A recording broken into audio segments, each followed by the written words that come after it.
Hey everybody, welcome back to another episode of God Built This Podcast. I'm your host Maxine on episode 109. Okay, I gotta be very honest with you guys. This is a re-recording. I already recorded episode 109, but after recording it, I realized, you know what? I always keep it real with you guys. And maybe it's to my fault. Maybe it is too real. So I've decided to place that episode in my Patreon. So it's completely unfiltered, completely unedited. So I'm gonna put it there so that it doesn't go to waste necessarily. So I'm just gonna go ahead and re-record episode 109 for this free episode for you guys. But yeah, if you are interested in listening to that unfiltered, just straight raw diggity dog, STD episode, please look at, consider being a patron of God Built This Podcast at patreon.com/GodBuiltThis. Okay, let's get on with the episode. I know I said that whole disclaimer. I'm still going to keep it real per usual. I just realized, I'm gaining a little bit more in listeners. So shout out to you guys. Hi. I really appreciate all the new listeners. And it's just, there's a little bit more eyes or ears open to what I'm saying. And I feel like niggas, and I say niggas endearingly, niggas are just waiting to hear what I may say about them. So I have to, just out of respect or just out of privacy, I'm just going to try to be more coded with my language and just be more mindful of that. I'm still going to, talk about, how big the dick was or whatever, but there's going to be just a little bit more coded language built around it so that it's not too raw dog, diggity dog. Anyway, before we get into my personal business per usual, can we just break down Married at First Sight, Atlanta, season 12. I mean, there's a lot to unpack with this whole season. It's been 4 episodes or 5 episodes deep so far. And obviously, I'm going to talk about Chris and Paige. Let's just go. Obviously, for those who are not watching, please go ahead and watch that season. In particular, it's on Lifetime and it's Married at First Sight. And the essence of the show is couples or individuals who are seeking to be loved and to love and to be married and to start a life with their partner. They have tried everything else, but it hasn't worked on their own. So they're going to the experts and they're putting their trust and their faith in these professional matchmakers who can align them with a partner. And they will meet that partner. They will meet their husband at the aisle, right at the altar, ready to take their last name and ready to start this new life together legally in a marriage. And it's just, it's real couples doing this, real individuals who are becoming legal couples to do this journey of marriage. And is very interesting just by that alone. Now, with the dynamics of marrying someone or seeing someone for the first time in the setting of, you're now my partner, you're now my spouse, is already a lot. But seeing them for the first time, you may not be attracted to that person, right? You may not be physically just aligned or just enthused, attracted, like your pussy may not get wet for this person, right? And I really want to open this conversation to talk about physical attraction. And I know with Chris and Paige, one of the Black couples on this season, physical attraction is a major between them. Physical attraction is a major between them. With Chris, he is not physically attracted to his wife, Paige. And okay, the politically correct response that I'm seeing on Twitter, that I'm seeing on YouTube, just a lot of people are reacting like, oh, he's a dog, he's messed up because, why is he being childish? Like, why is he talking to her like that? And he's not necessarily talking to her disrespectfully. I definitely see wrongs in his behavior towards her. But with him, though, he just is not physically attracted to Paige. And instead of us recognizing, this is real. This is a big deal. This is not something to just dismiss and act like it's not a factor. If you're not physically attracted to your spouse, to your person, then that's a problem. Like, I mean, we can't just ignore that, because 10 times out of 10, you're going to cheat. You're going to find someone who you are physically attracted to, who you do find to be a physical type, and you're going to lean more towards that person rather than putting all of your eggs into your wife, whom you're not physically attracted to. So when the conversation that I'm seeing around this topic of, Chris is juvenile, he's a dog, why would he leave? Okay, let me just paint the picture. Okay, so it's so cringy that me even talking about it just gets me, it sucks, because I'm such an empath that I feel the awkwardness in the moment through the screen in which I'm watching this episode. So as I said, they're meeting their partner at the wedding, right at the altar, right before the wife walks down the aisle, or the bride walks down the aisle. And as soon as the doors open and the bride is revealed, this is the moment when if you knew your wife, if you knew your bride prior to this moment, it's a magical moment, right? You see your bride, your soon-to-be wife, in this elegant dress, beautiful, just shining, and there's this essence, there's this glow about her, and you're more in love, you're crying, your eyes are watery. This is a beautiful, beautiful, beautiful moment, right? If you knew your wife beforehand, right? If there was already a relationship had between you and that person. But being that this is the first time meeting your wife, and you're not even sure if you're going to be physically attracted to her, there is a lot of anxiety that's built up. And prior to this moment, he would say during his confessionals and his what ifs, his wonderings, his concerns prior to getting married to this stranger was, what if I'm not attracted to her? And he specifically said, what if she's ugly? Now, I don't like that word. I think that word is so juvenile and it's childish, because I honestly, it's just gross. Don't say ugly. Are we in second? Are we in kindergarten? Like that's disturbing.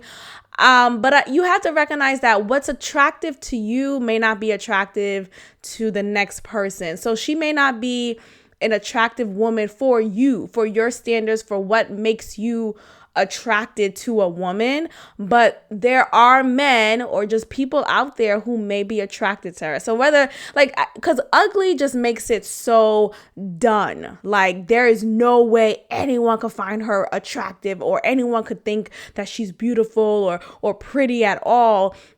She's just ugly. Like, ugly is just the stamp. Period. There's no going back. Like, no, we can't use that word. We just have to say, I'm not attracted to this person. Okay, cool. Like, so he kept on saying ugly. What if she's ugly? What if I'm just not attracted to her? What if she's ugly? And that right there was already a red flag for me. But I also recognize with him, there is this is a whole conversation. That's why there's a lot to unpack with this whole season, in the episodes that I've and all the episodes so far, especially with this particular couple and him with Chris. There's this arrogance that a lot of men who come from a church Christian background carry. And with Chris, he comes from a line of preachers in his family. He is God-fearing on paper. That's what he describes. And he would reference God a lot. So he does recognize the Lord. And he was actually at one point a preacher until he decided to move forward into other fields because of money. But with Chris, what I noticed to be a pattern amongst many churchy Christian, or at least men who come from that background, there is this judgment so strong. And I hate to be the one to carry on this stereotype of, oh, well, Christians are judgmental. And I really don't like to harp on that. But God damn. Like, I was rooting for you, I'm trying to work with you. I'm trying to see beyond this stereotype, but he is really holding on to this image that is so stereotypical of Christian men in particular, of Black Christian men. Let's make it more specific to that. And I've noticed just in my experience with Black Christian men, there is this judgment of my woman has to be all of these things, right? And all of these things are not internal characteristics such as caring, kind, nice, right? Polite, ambitious, things that really do matter, things that are lasting.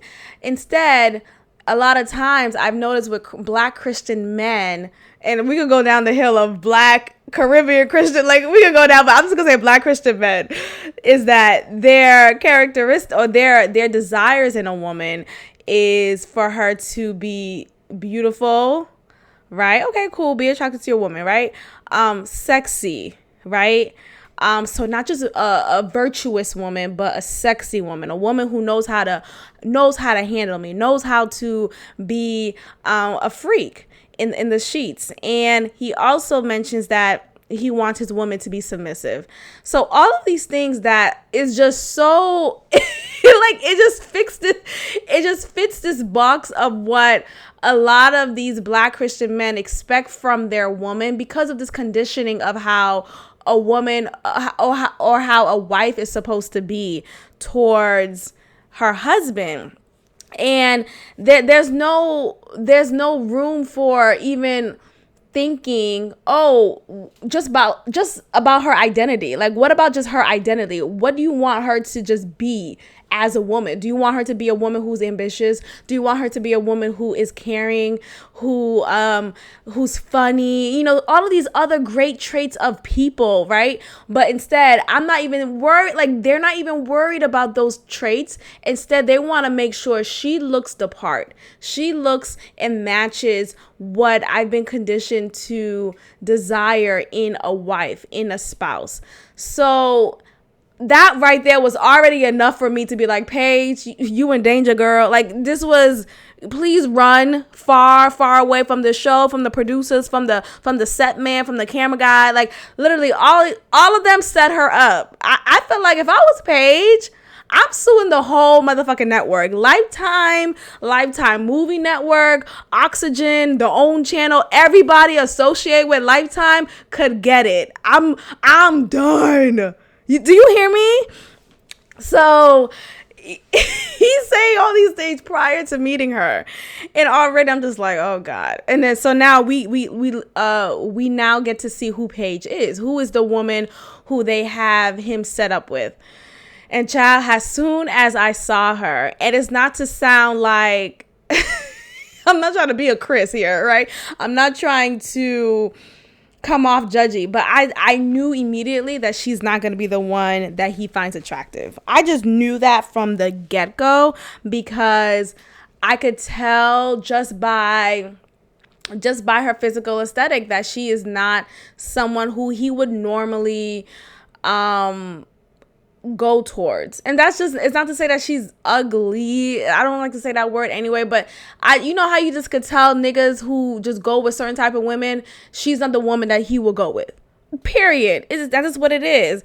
Shoot, if it was a white woman, then but I'm not even trying to make it a race thing. I think it's more so, and maybe I don't even think it's a colorist thing. I just think he's just not attracted to to just her physical being as it is. And no matter what hairstyle she changes into, no matter what outfit she changes into, just her natural physical essence is not attractive for him.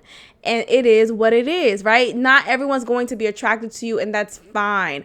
It's just, we have to, I think a lot of times when people are matching people, whether it's your parents, whether it's professionals, they match people based off of what looks good on paper. Like, oh, well, both of these people, so both Chris and Paige are, what are they? They are both God-fearing. They are both, they take their faith to the core. It's the essence of who they are. So they leaned on that to match them together, thinking that this would be more than enough for them to overcome any petty or superficial aspects in their relationship. And of course, ideally, that sounds good, right? Ideally, it sounds good. I mean, let's talk about it, because child, if you know me, I have an ex who looks good on paper.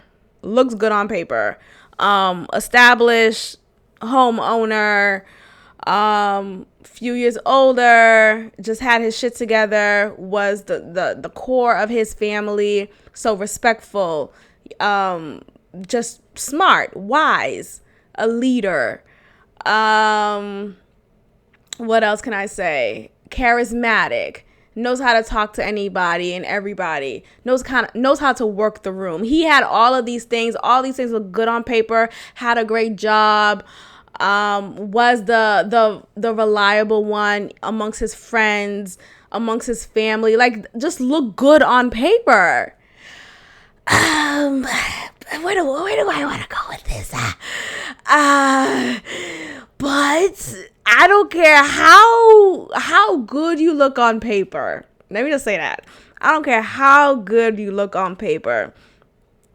If you don't make my pussy wet, the paper could be a leaf instead. Like, the paper could be just scratch paper, could be draft, could be a canvas. Like, it could be, I don't give a fuck. It's not gonna work. And what I mean by that is, we dated for a good year, a solid year, and throughout our relationship, y'all, and mind you, I wouldn't be the woman I am today had I not gone through that relationship. So I'm not gonna sit here and be like, damn, fuck, that's it. No, I try to find a lesson into everything. Look, I do. I try to find a lesson in everything. So I do recognize the growth in the woman I've become, because, child, I could not have done that today. Knowing who I am now, knowing whose I am, hallelujah, but being more grounded in my identity and my strength and my confidence, I would not have been with a man who I did not find attractive, who I was not attracted to. I would not have slept with a man if I did not find attractive, if I was not physically, sexually attracted to now, but I did then, because I was not grounded in who I was. I was still trying to place my identity amongst having a man, amongst being in a relationship. I was desperate to be in one finally, and he was my first adult boyfriend and has been my only adult boyfriend since.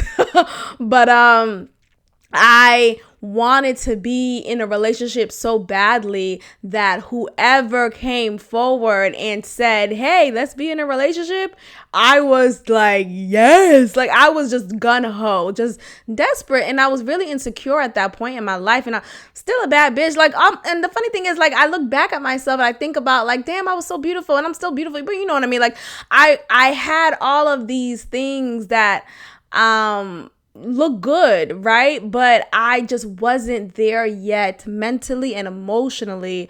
But, I was still growing into my identity. And I was younger. When was I with him?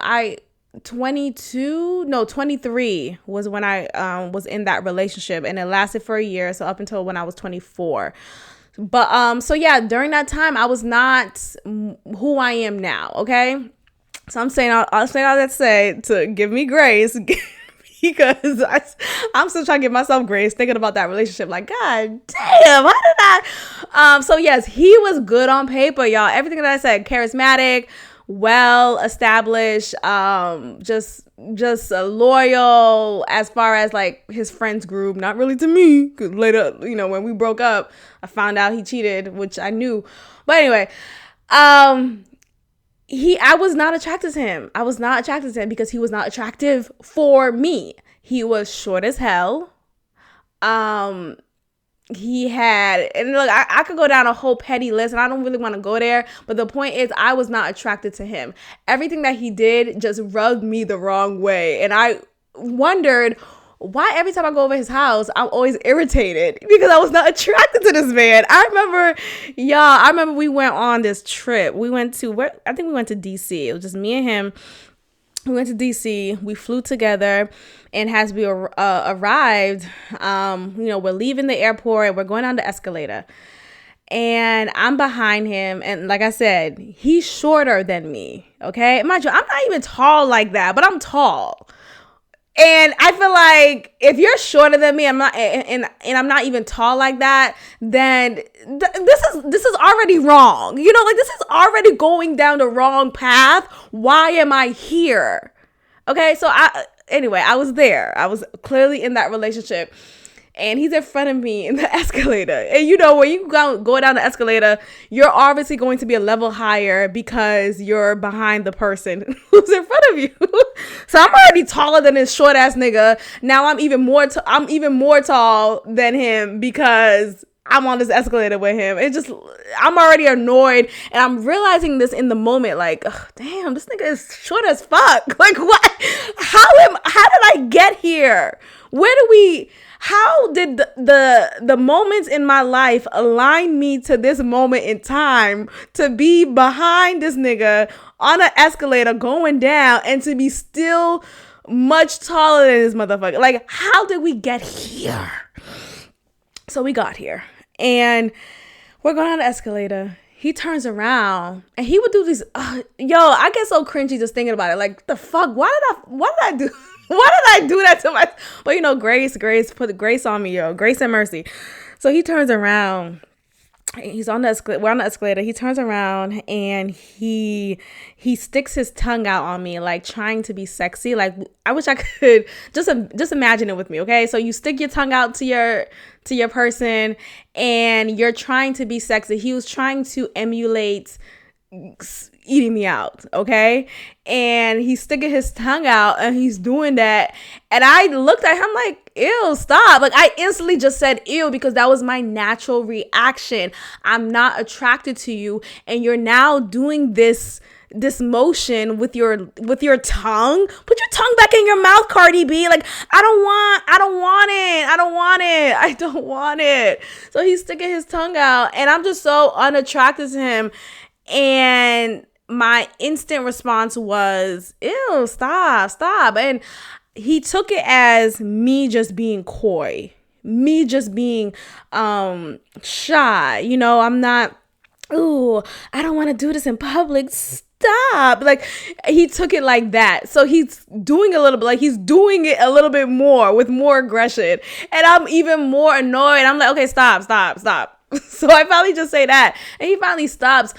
But the whole point of it all was, why am I here? Like, I decided to go on this trip with this man.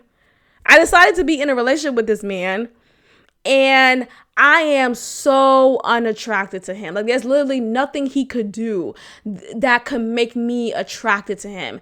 And yet I was feeding myself a lie. I was trying to convince myself, oh, he's good on paper. Let's just work it out. You're finally a girlfriend now. Oh, wow. You could finally become a fiance and then finally become a wife. Like, the trajectory of this plan could finally be set in motion. Just sit it out, mama. Like, I was really talking to myself as such.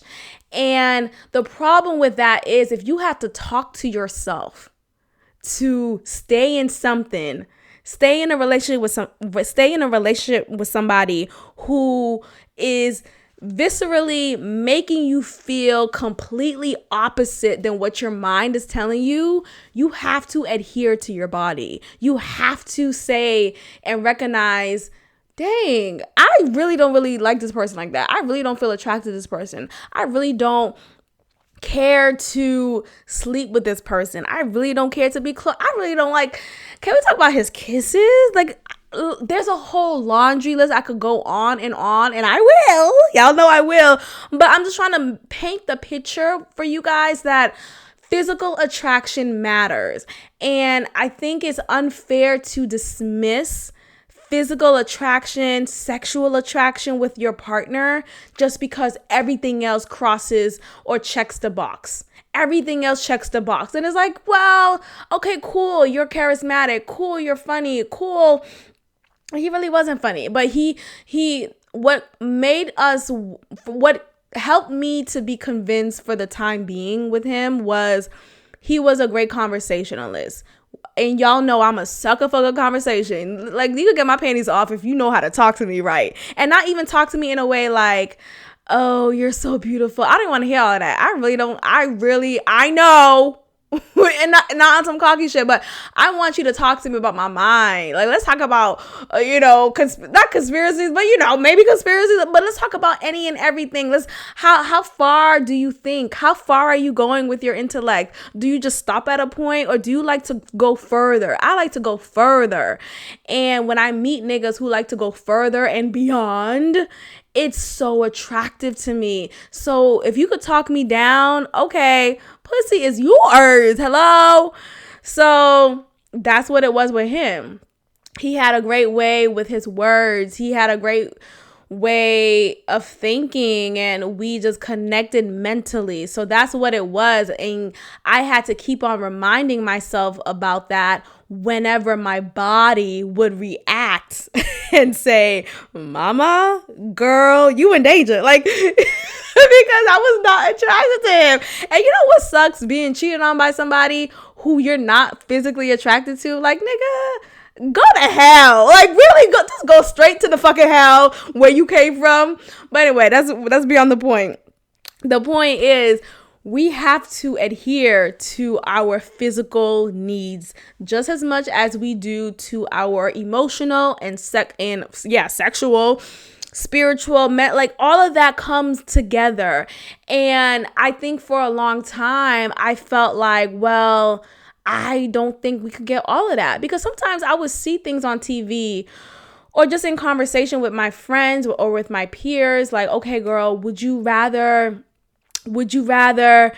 be with a guy who, you wasn't attracted to, but he has this beautiful life and he could create this beautiful life with you. He has money, he's successful.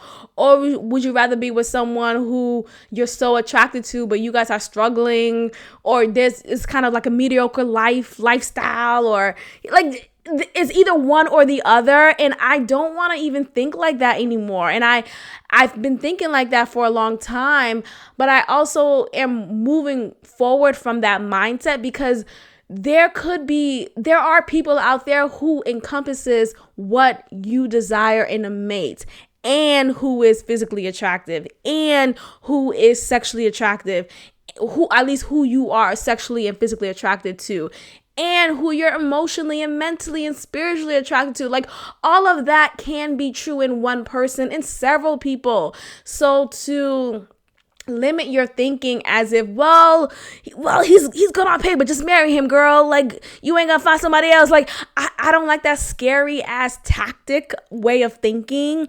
I don't like that just limited mindset. And I just refuse to believe that living in this world, we could only find either or in a nigga. Like, oh, he's gonna be fine, but he's gonna be broke though. Like, what? He's gonna be rich, but he's gonna be ugly as fuck though. Like, I'll be by myself. It's okay. I'm good. Okay. So I just think about that ex and I'm just like, wow, I really was in a relationship with a guy who I really was just like, y'all couldn't tell me to snap out of it. Because I was so into him or into the idea. That's what it was. It wasn't into him that I was. It was into the idea of being in a relationship. I was so into the idea of being in love. And I wasn't in love with him, actually. I haven't ever been in love. I've been close to maybe somewhat, I don't know, but I love a person as if like, oh, I love you. Oh, I love you. But like in love with somebody, I haven't experienced that yet. And I was attracted to the idea of finally, wow, I could finally experience being in love with somebody. So that I had to override my lack of physical attraction for this man, but that was giving myself a disservice. I can't go about life and not be attracted to somebody. And I'm over here sleeping with you. Like, it's just, there's so many red flags that we sometimes as women, sometimes we're painted as, oh, well, women tend to go for men who are funny and, more successful, but typically the ones who are funny or more successful are not physically attractive, but we find the good in them. We find the attraction somehow. And I'm tired of that. Like, I see so many women on my timeline who are beautiful, but their niggas are just like, God, like, what? I'm sorry. And I swear to God, some of them are gay. Like, there's this one couple, I'm not going to say who, obviously, but one couple, your child, I don't know if he's metro or maybe he just doesn't have that type of swag that I typically am attracted to. But there are just some men who I wonder, like, I don't know, it's kind of corny and geeky to me. Maybe that's what I'm attributing to not being fully straight. Maybe, I don't know. The point is, there's a lot of women who I see who are with men who are not physically attractive, and there's just not a mesh. And it's a win for the man, but it's a lose for the woman, and it just sucks. And I'm here to lead the tribe. I'm here to be the one to be with a man who I am physically attracted to amongst other attractions, right? Amongst me being emotionally, spiritually, mentally, sexually attracted to as well. So when I think but when I go back to that ex, I think about like all of the signs from the beginning. I think it really, child, okay. How can I say this without I don't even know if he knows how to, if he knows how to have a pod. I don't, whatever. But I think when we fail to put the importance on physical attraction and sexual attraction, we dismiss a lot of red flags. And one of the red flags with my ex was he was a horrible kisser. And I actually had another experience with a man here who I dated for a few months, a year or two ago here in Houston, who was a horrible kisser as well. And I noticed a trend with these horrible kissing ass niggas. Let me tell y'all the trend. They stick their tongue out when they're kissing. So please imagine it with me, you guys. Like when you just how can I do it? But you just when you're doing a French kiss, you tongue kissing with your person, and a lot of times some people out there don't know how to kiss, and they think what is appropriate or what is similar to or what is a French or tongue kiss is when you just stick your tongue out rather than massaging. You're supposed to be massaging your kissing partner lips, or tongue or mouth. Like there should be a sensual flow that doesn't need to be coordinated or choreographed. You should just know what to do. Like I didn't take kissing class, but you just know you're in the moment with your person, that you know how to tilt your head, right? You know how to hold the face. You know how to move your lips because you're in a dance. You're dancing with your lips with the other person.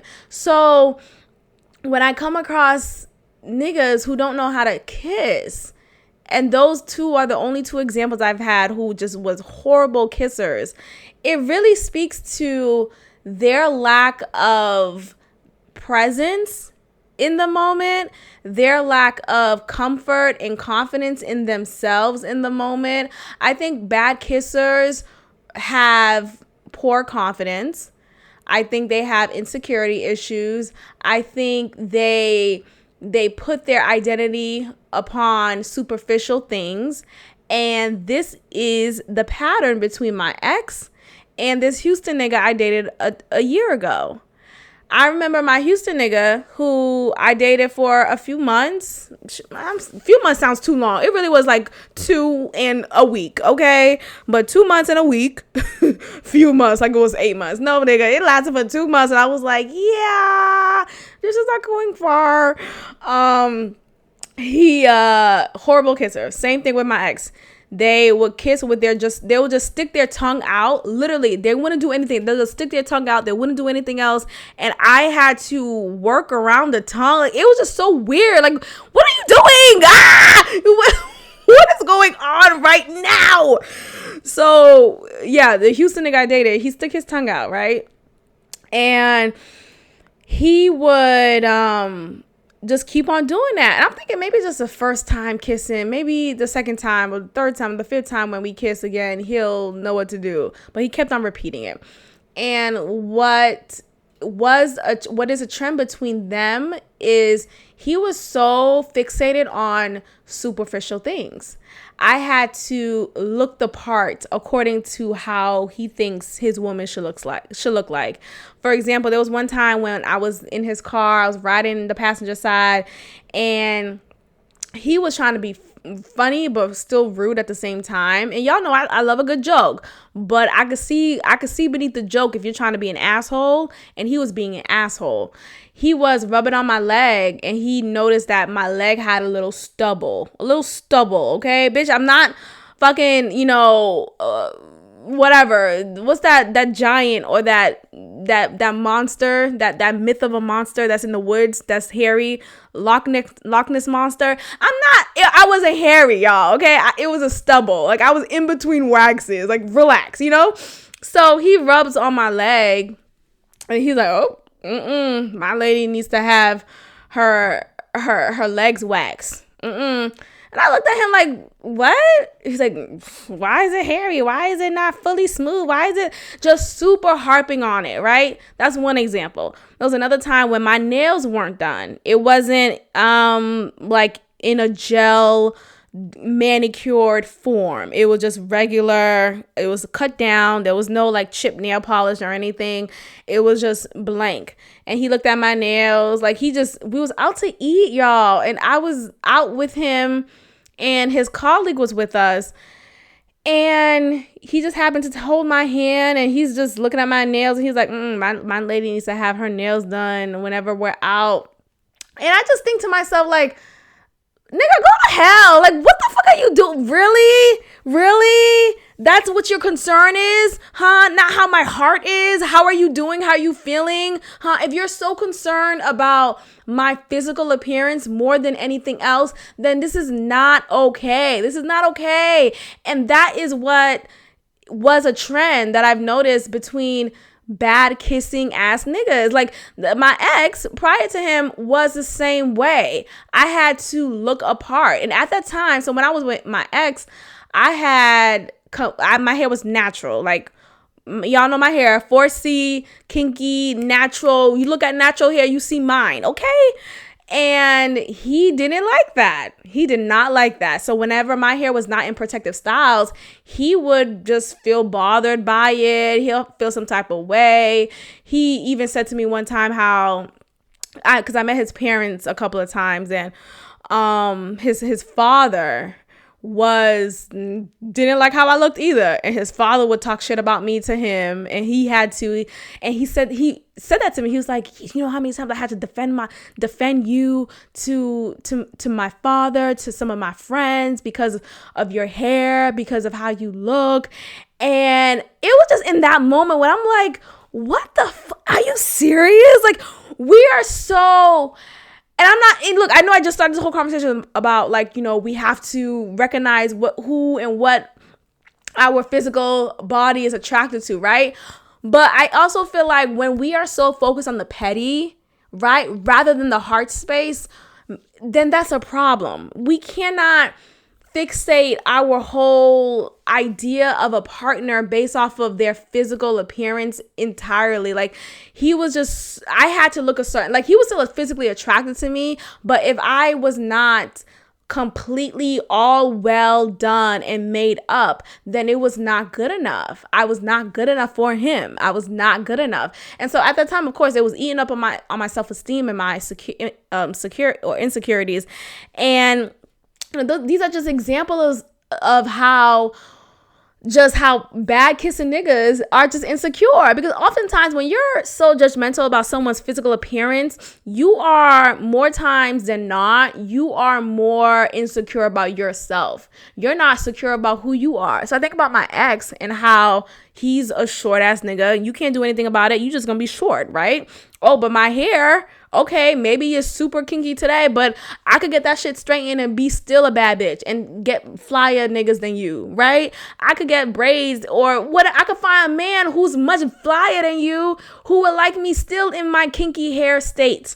The point is, a lot of times people focus on the petty and they tend to just miss what's right in front of them.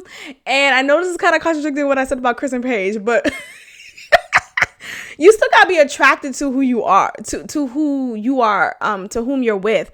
And the issue with the Houston guy I was dating and my ex, that's all they talked about. That's all they talked about. So ultimately, if they wanted Chris and Paige from Married at First Sight to work out, he would need to undergo some counseling, some issues that he needs to handle within himself. Because oftentimes when you are so just so fixated on the physical of a person, then you miss a blessing that could have been right in your face. It's not to say that you shouldn't be attracted to your person, to your spouse. It's not to say that. You should still be attracted to your person, but his level of attraction for someone was so juvenile, and it really just speaks to his lack of security within himself. Okay, but let's just talk about those two niggas real quick, because I just want to paint some more of the picture of how when you're a bad kisser, it really tells me more of who you are than anything else. Like, you niggas, I can see beyond the bullshit. It is like, I remember praying to God so much about, like, God, just give me discernment. I just want discernment. I just want to be able to know the right path for me. I want to make the right decision. I want to make strong, I will always pray for discernment. And child, when I say God bless me with discernment, it's really, maybe it's a burden at this point, because I could see beyond everything someone places in front of me. Like, I could see beyond it, right? Whether you tell me who you are or try to appear as if you are who you are, I could see beyond it. And it's somewhat of a burden, but look, I am grateful. I did ask for this gift and I do have it, so thank you, God. But child, I remember what was it? And I think also with the guy I dated here in Houston a year ago and my ex from a few years ago, another thing they had in common And I'm not trying to be petty. I'm painting a picture. So please have the image in your head at this point, y'all. Because not only were they bad kissers, not only did they stick their tongue out and just sat there like that was a kiss. Like, what are you doing? They had short dicks. Like, they yes, I said short dicks. They had no dicks, okay? Like, both of them. And I'm like, damn, this is the same nigga I'm fucking again? Like, how did I get here again? But I got here again. I got there again. I'm not there anymore, praise God. But I got there again, and that was another common trend between the two. And it's not to say, look, I haven't been with another short dick nigga since. And I don't want to say that short dick niggas don't know how to fuck. Like, I'm sure there are some out there who know how to work with what they have. Like, I'm sure. And I also hear that there's a stereotype that there are short niggas out there who have big dicks or like well framed for their size.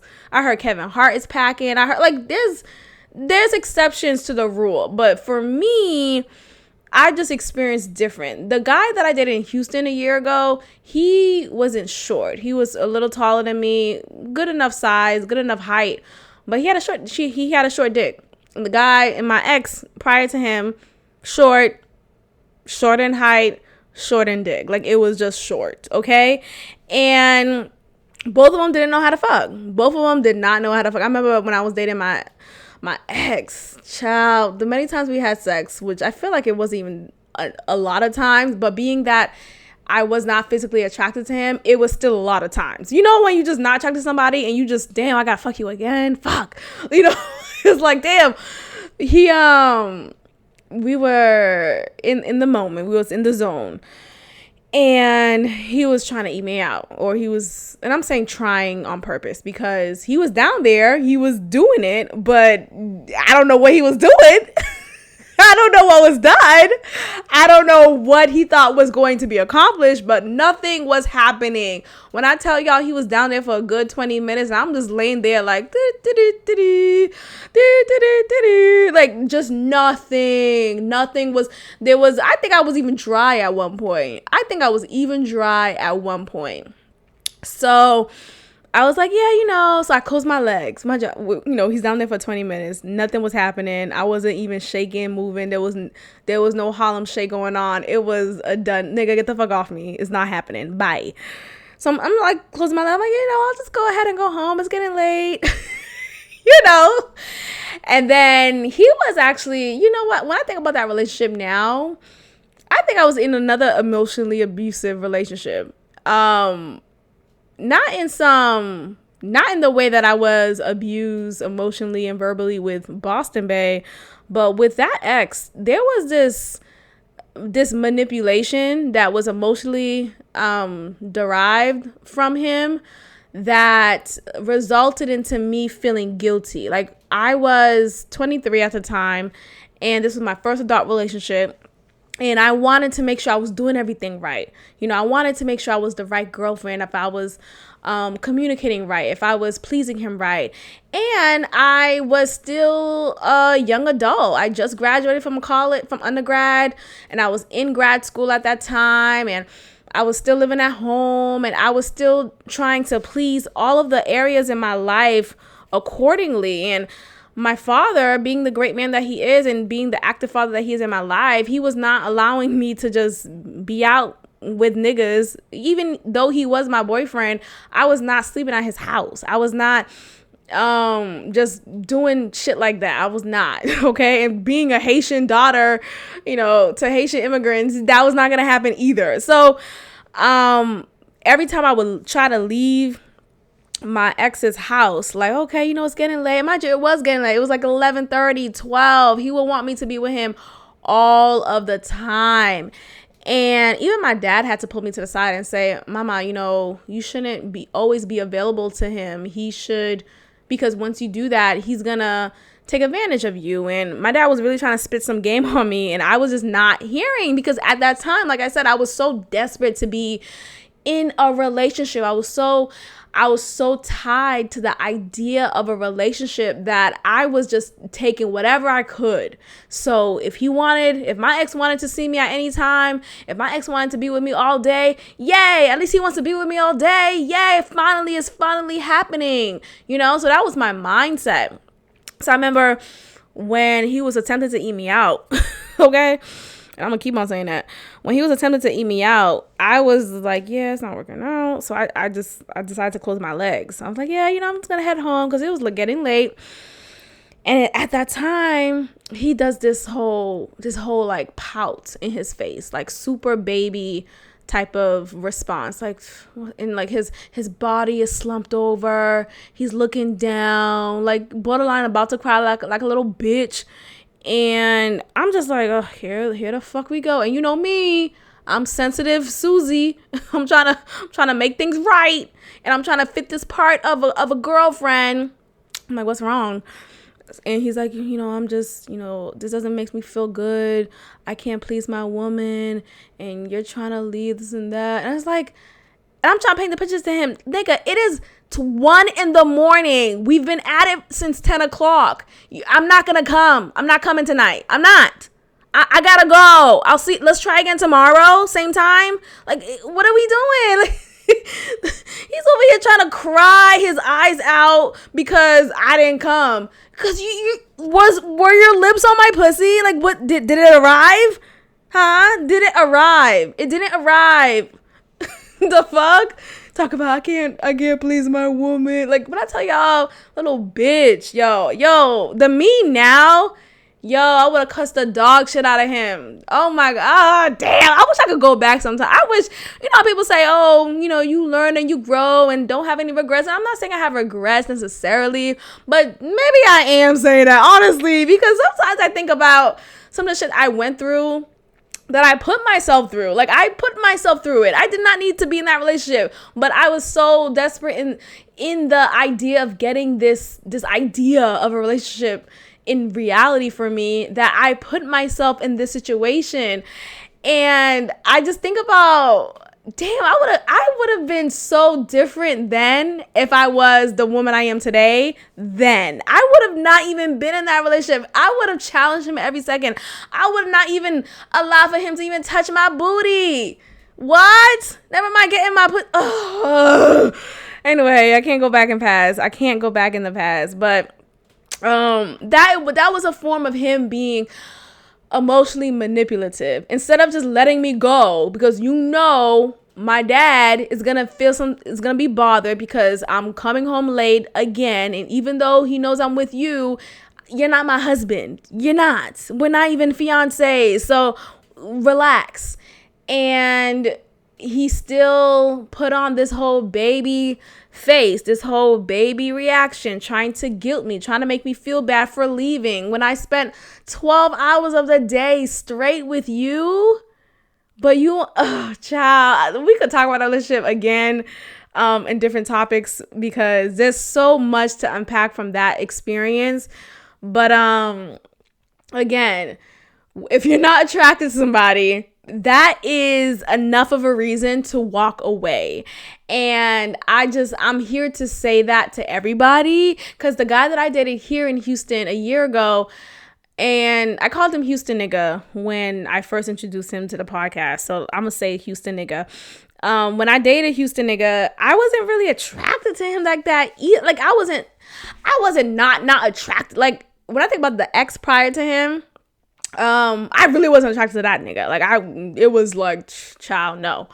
But I was still committed to it because I was so desperate in that time, and I was not really secure in who I was, et cetera, et cetera. But the Houston nigga that I dated, yes, he's attractive, but it wasn't enough for me. Like, okay, he looked like, okay, cool, he's attractive. Okay. It was like, okay. It was like, oh, it's okay. It was okay. But it really wasn't the type of guy that I would go for.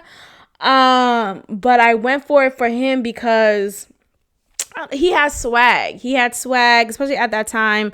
And it was like, okay, why not? Like, honestly, that really was my attitude. Like, okay, why not? Like, let's see where it goes type of thing. And I honestly should have just let it go as soon as we had our first kiss. Because that's enough. I feel like it's really enough for me to recognize if I'm attracted to somebody. We don't have to go there. We don't even have to dance. Honestly, a dance is another way to tell. But I know some niggas don't dance, and that's fine. But a kiss, that is really the giveaway. That is really the clear sign for me to know if this is going to go the long haul. Just by a kiss. And I know some niggas, I could go, I have so many nigga stories, but, I know, like, I remember with Boston Bay, he's not a kisser either. I'm gonna say he's a bad kisser, but he never really kissed with his mouth open. He always, like, pecked me, and his lips always smell like marijuana, because that nigga was an addict, but that's we could go down there another time. But Houston nigga was not much of a great kisser, like I said, and the first time should have been enough for me to walk away. But because I was still in a mindset, like, you know what, I think desperation comes and flows. And if you're not cognizant of it, if you're not in security of who you are, it could really put you in situations that you don't need to be in. Like, child, what the fuck? Here we go. I'm over here sleeping with another nigga who I don't find attractive sexually, or who don't get me off. Like, he was not sensual when he kissed me. He was just in another world. Like, I don't like when niggas do that. Like, when they're kissing you, they're just looking his eyes were closed, but he's not present in the moment. It's like he was thinking about something else, or someone else maybe. And I try to practice as much as I can in every moment. I try to practice being present. Let's be present. I want to be with you and really be with you. I want to be with you and feel your fingers interlaced with mine, and I feel your veins pulsing against mine. I want to feel your heart racing against mine. I want to feel you. And I couldn't feel him. He wasn't present, and he was just too much of a hood nigga too, honestly. So, all this to say, if you're not attracted to your person, that's a sign, and that should be something you're considering. Don't just dismiss it because the person looks good on paper. Okay? Let's get into my personal business for a second. Okay, so this is the part where I'm gonna be as coded as I can, because I was very blunt in the original recording of this episode. So again, if you are interested in taking a listen to that, just head to our Patreon. The link is in the show notes. Child, I met somebody a few weeks ago, and I'm in love. I'm kidding. Let me not say that before he gets scared. No, but I really like him. I really like him. And the reason why I'm hesitant on even talking deeper about him, and y'all know I will talk about him regardless, but it's just more so for me. It's one of those situations. That's a situation. Let me just say that. It's one of those situations. That's a situation. And let's call him Freckles Bay. He's so fun. Like, I really cannot say anything else but that. And it's more than just a physical, obviously, right? Y'all know me by now. Like, I'm more than just a physical person. But it's so great to have someone who I'm physically attracted to. To have someone who I like, who I'm more than just physically attracted to. He really, child, he's fine as fuck. And it's funny because I typically go for dark skinned guys, like Wesley Snipes type of niggas. It's like, I say that all the time, but I really don't come across them. I really don't. I see them, but there's no point in which when I'm engaging with a Wesley Snipes type of nigga. So is ideal for me. Like, I would ideally dream to be with a Wesley Snipes type of nigga, but the ones who I've come across don't have a personality, don't really have any level of intellect. You're just kind of dumb. Like, why are you dumb? But anyway, he's like totally opposite from a Wesley Snipes. And what I really enjoy about Freckles Bay is that he is so in tune with just himself. And there is just this attraction when you meet somebody who just knows who the fuck they are. You know, like who knows their identity, who's not shaken by the world or society or maybe mistakes that he's made in the past. Like he's just in tune and solid in himself. And there is this and then, you know, sometimes guys who say they're confident will come off as cocky, but try to say, I'm just confident, I'm just good, I love my, you know, all this crap, when in fact it's just, no, you're really insecure and you're trying to hide it as confidence. But with Freckles Bay, it's totally different. Like, we just connect on a different level. There's a physical attraction there, but there is just this emotional and mental attraction there as well. We have great conversations that's not limited to just like, or not even about physical shit. Like, we don't, because I come across dudes who will only talk about physical stuff. Like, man, you so beautiful, man, you so, it's just like, okay, but let's talk about something else, you know, because again, beauty is fleeting. And yes, it's important to be attracted to your person, but I also feel like we need to know how to have conversations that are beyond the physical, that are beyond the superficial. And that's what I am experiencing with Freckles Bay. And he's just so fine, honestly. It's just all, when I say fine, I'm talking about all around fine. I don't really want to gas him up right now, but there, okay, so what's the catch? What's the catch 22, Maxine? Y'all know there's a motherfucking catch, because y'all know with me, there's always something.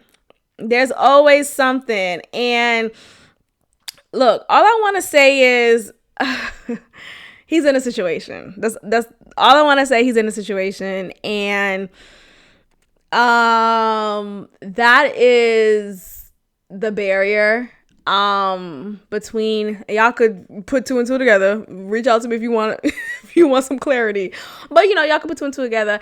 But I also just feel like, you know, I think about the song by Giveon called Favorite Mistake. That song is so beautiful, and what's so beautiful about that song is it's so real, it's so raw, and it's so transparent about sometimes you find yourself in dynamics with people who are just not completely available for you, and yet you continue, or you may be the one who's unavailable, and yet you still continue in this illicit affair or illicit relationship with somebody still, because it is what it is, and it's just, you're going with how you're feeling, you're going with what you are attracted to. And that is what I'm experiencing with Freckles Bay, because he's in a situation I'm not. So it's like, okay, free for all for me. But then again, there is this level of hesitation, and not even hesitation. Like, you know, with me, when I like you, I like you. Like, I really don't give a fuck what's in the way. I will make myself known and clear, and I go after what I want. And maybe that's a bad thing sometimes, but I like to go for it. I'm really a go-getter, like, just all in all, like, not just in like aspirational things, career-wise, but I'm talking about just in general. I like to go for it. And I went for it with him. When we first met, you know, we introduced ourselves to each other. And as soon as I locked eyes on him, I was like, oh my God, I want to get to know him. Hello? What is his social? What? Social security number, nigga. I want to know everything about you. What's up? I just instantly felt the need, this captivation to know more, to learn more about this nigga. And I'm just like, oh my God. And I didn't want to call him a nigga, right? Because I Freckles Bay is his name, so it's not Houston nigga. Or any other niggas that I've said, but guys that I've, dated or met. But let's call him Freckles Bay, because when I don't use nigga for a man, it says a lot. It says a lot about my level of attraction for that person, because it really makes me see you as a man. And that's how I see him as I said before, he has this confidence and this assurance of who he is. It just, when someone's so confident who they are, and I'm so grateful that I've come to a point where I am more confident and I'm so secure and I'm continuing to grow in who I am as a woman.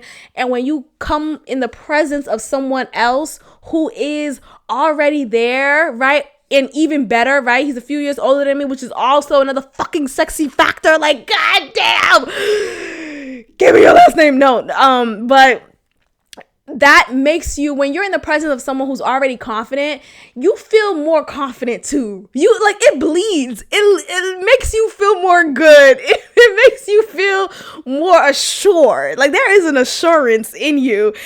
And that is what I feel when I'm with, like, when I was in his presence, when I'm talking to him over the phone. Like, there's this connection between us that is mutual, that is exciting. And honestly, though he's in a situation, I am still open. And I'm just curious to see where it could go. And I'm hoping it could go far, and willingly so. But I just, I think about the song Favorite Mistake by Giveon. And I think about, like, here we go. I'm in another fucking situation with someone who is unavailable in a sense. I've been with guys, as y'all know, who just were emotionally unavailable, or maybe just they were in a situation as well. But yet there was still this dynamic between me and that person that was still growing, and eventually it fizzled. Eventually things didn't work out, whether it's due to me or due to the other person, or just because of just the timing and the situation, etc. And I'm just thinking to myself, like, damn, why did he have to be someone who's unavailable yet again? Why does he have to be another fixture of the same type of pattern that I've been experiencing with these niggas? And I just, I paint it, like, I keep on saying paint, but I chalk it up to maybe there's this lack mindset that I'm still working out of, that makes me think that, I'm not going to come across another man who I connect with as much as I have with this guy. So though he's unavailable, I'm still going to stick it out because I really like him and I don't want to miss out on this opportunity with this guy who I really feel connected towards. And I also just want y'all to understand that, y'all know I talk about all the time, like, it's hard to meet people who know how to talk. Like, let's just start there. Like, it's hard to meet people who knows how to have a conversation. A lot of time people are very petty, superficial. They only see things one way. It's very just, okay, like, there's no intellectual range. And with Freckles Bay, there is this range, there is this beyond, there is this deepness that I see with him, and that when we're conversing, we're exploring, we're going down this rabbit hole, and it feels good, and ciao. And let me tell you something, the kisses was amazing. Like, yeah, we kissed already, and it was another great example of, wow, yes, not a bad kisser, great. And that speaks to me seeing, he's confident who he is. I'm telling y'all, bad kissers mean you are not confident who you are. I promise you. Get to know who you are, be confident in your shit, get to a point in your life where you love who you are in 100%, 100-fold, then I would be confident that you would be more confident and you'll be better in your kisses. Other than that, if you're a bad kisser, That tells me enough. Freckles Bay is not a bad kisser. Not a bad kisser. I'm talking about everywhere, okay? And I just want to also talk about, like, you know, there are guys who are not generous when it comes to sexual pleasure. And here's all I'm going to say. He's generous. And there is this, like, you don't have to, I mean, you should, right? You should have to be generous. You should care to assure that the woman whom you're with, the person whom you're with, is pleased with you and sexually satisfied with you. But sometimes there are a lot of guys who are not interested in making sure you're good. And to have met someone so early on, and for us to engage in a slight moment of intimacy, for him to just care about my sexual pleasure without me having to reciprocate. And mind you, I was willing and ready and able. Like, okay, he's able. They've not been got into it, but you know what I mean? Like, I was willing and ready and able. And I hope y'all understand what I'm talking about. But I was willing and ready and able. But I did not, like, I was not forced to it. And let me just make this very clear. You know how niggas eat you out, and they eat you out because they expect for you to suck them off? They're not eating you out just for your own pleasure. They're not eating you out because they want to see you squirm and know that they brought you to this level of pleasure and this intimacy. Like, there's a lot of guys who don't give a fuck about that. They're literally doing it for a good 5 minutes, and then, all right, dick is out and in your mouth. Like, open wide, bitch. And I was not expecting to come across someone who actually gave a fuck about my sexual satisfaction. And especially being that it was still early on in the meeting stage necessarily. So to just come across someone like that, it just really, oh God, y'all, I don't know. It just means a lot. It means a lot. You know, I'm not this big sexual freak at all. As much shit as I talk about, you know, sex and all that, I really don't give a fuck about any of that. Because oftentimes what I'm looking for is intimacy. And it's not about, oh, he got the biggest dick. He's packing, praise God. But it's not even about that. It's really, am I comforted in this moment? You know, am I protected in this moment? Do I feel secure with you in this moment? And once those are checked off the list, everything else is Gucci, my dude. Like, everything else is Gucci. If you make me feel comfortable, if you make me feel secure and protected in your arms, and not even so protected like, oh my God, there's a killer outside. Like, it's just, you know, there's no killer outside, but there is a flow. There is an interlacing of fingers that happen when you are laying with someone who you like, and there is just this mutual respect, mutual adoration and admiration and attraction for the other person that it can't be like, it can't be faked. It can't be funked. You know, a lot of times we like to fake shit up because we like to, speak, pillow talk to the person who we're fucking in the moment in time. But none of that happened. None of the pillow talk happened. We was just justing, you know, like just being. And for, ooh, child. But anyway, I like Freckles Bay, and we'll see how that shit goes. But I say all this to say I'm recording this late, so I'm a little fatigued. But I just want to make that very clear. Sometimes when we are with people, we are with them because they look good on paper, and paper can only last so long. Like, we have to be mindful of the fact that we could like somebody and like them on all levels and not be limited to, oh, well, he's good on paper. Like, nah. If I gotta introduce somebody to you and lead by saying, look, he's a really nice guy. He's really good on paper, y'all. Like, he has a really good job. No. Do you find him attractive? Like, I should initially say to somebody, damn, like, he's fine as fuck. Like, if I'm introducing somebody or just in conversation, if I'm talking to my friend about this guy, the first thing I should say to you, aside from he's nice, he's caring, he's polite, he's respectful, right? Obvious, those are basis things.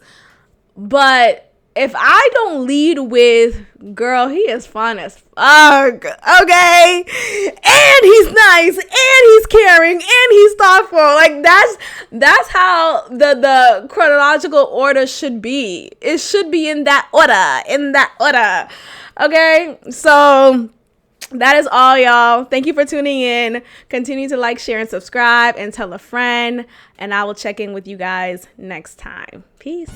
Thank you for tuning in to another episode of God Built This Podcast with your host, Maxine. Be sure to leave a review, give me 5 stars, and of course, subscribe. Also, follow God Built This Podcast on Instagram at God Built This Pod. God bless.